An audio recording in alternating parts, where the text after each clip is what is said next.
positivo, vamos, né? A gente está numa... No comecinho do jogo, a gente está falando que o empate era um bom negócio. Exatamente. A gente assinava o empate, eu acho que o resultado não é ruim, só é frustrante pelo jeito que aconteceu. E, né, tomar um gol do Corinthians no final, nunca é bom tomar gol no final, ainda mais do Corinthians, mas eu acho que dentro de tudo que aconteceu no São Paulo, depois da expectativa que a gente vivia no começo do Campeonato Paulista, depois daquele 3-0 do Mirassol, que a gente estava aqui, a gente viu o desespero que era. Depois do que aconteceu da saída do pior presidente da história, que é só um recomeço, vamos lembrar que nada mudou, é preciso um recomeço. Agora, hoje, eu acho que a gente tem alguns pontos positivos para falar. Eu acho que o São Paulo teve uma postura um pouco diferente do que a gente estava acostumado a ver. Eu acho que a escolha do Crespo por um time mais experiente funcionou. No primeiro tempo, o Corinthians não se impôs, não conseguiu se impor. Criou mais oportunidades, porque era natural o Corinthians criar mais oportunidades, mas não se impôs. E o São Paulo conseguiu fazer um gol com o Tapia, que é um jogador limitadíssimo tecnicamente, mas hoje foi importante, fez o gol. O Corinthians criou pouco, o Rafael fez algumas defesas importantes, apesar de meio inseguro, soltando algumas bolas ali. E eu acho que alguns jogadores hoje ficaram muito abaixo, né? O Lucas, mais uma vez, mostrando que, para mim, é um ex-jogador.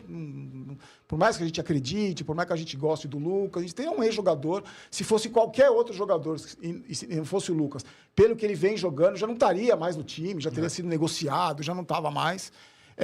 Eu acho que o Luciano também participou pouco do jogo. Não adianta se dar carrinho, ficar vibrando para a torcida, tem que jogar bola. O Wendel, para mim, péssimo, pior do time.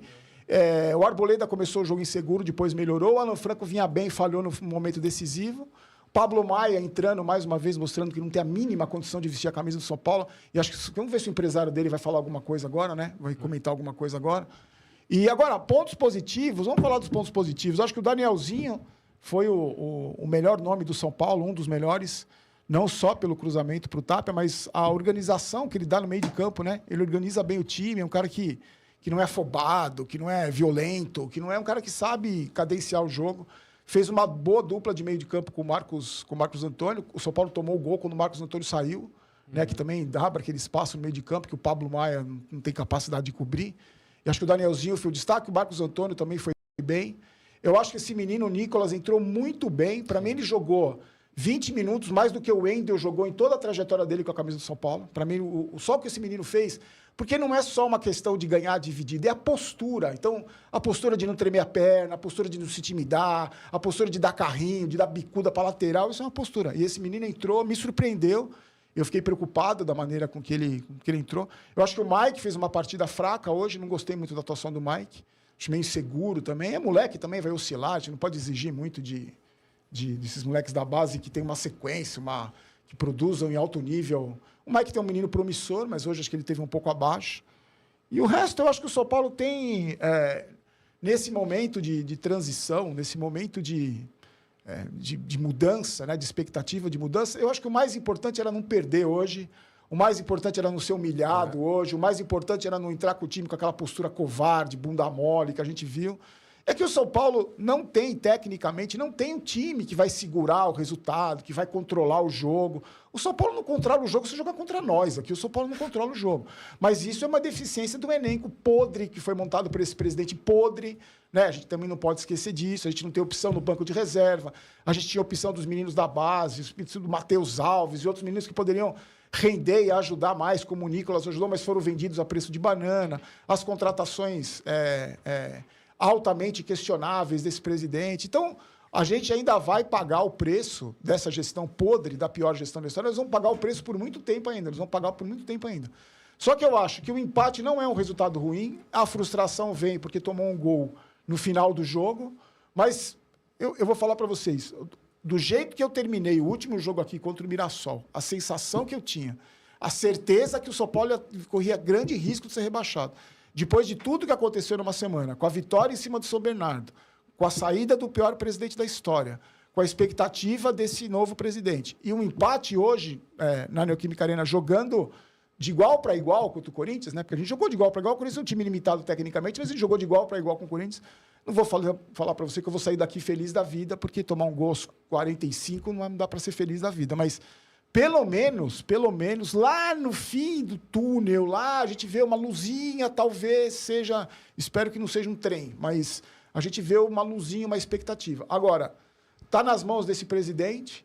Eu acho que ele tem todas as condições de começar uma reestruturação do São Paulo. Eu acho que o cenário que a gente vive hoje, nesse domingo, 18 de janeiro, é o melhor cenário de perspectiva que a gente teve nos últimos anos. Eu não consigo... Eu não me lembro de olhar para o futuro do São Paulo e ter o mínimo de esperança que eu estou tendo agora. Porque o nosso futuro era tenebroso.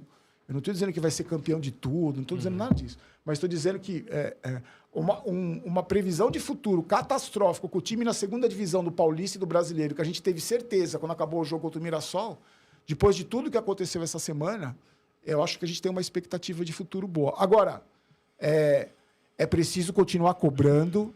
Não mudou absolutamente nada, só trocou a principal peça, mas a corja toda continua lá. Tem muita gente que precisa ser expulsa do São Paulo. É um processo de reestruturação que demora. Esse presidente destruiu o clube, ele causou um dano tão grande no São Paulo que vai demorar anos para se reconstruir.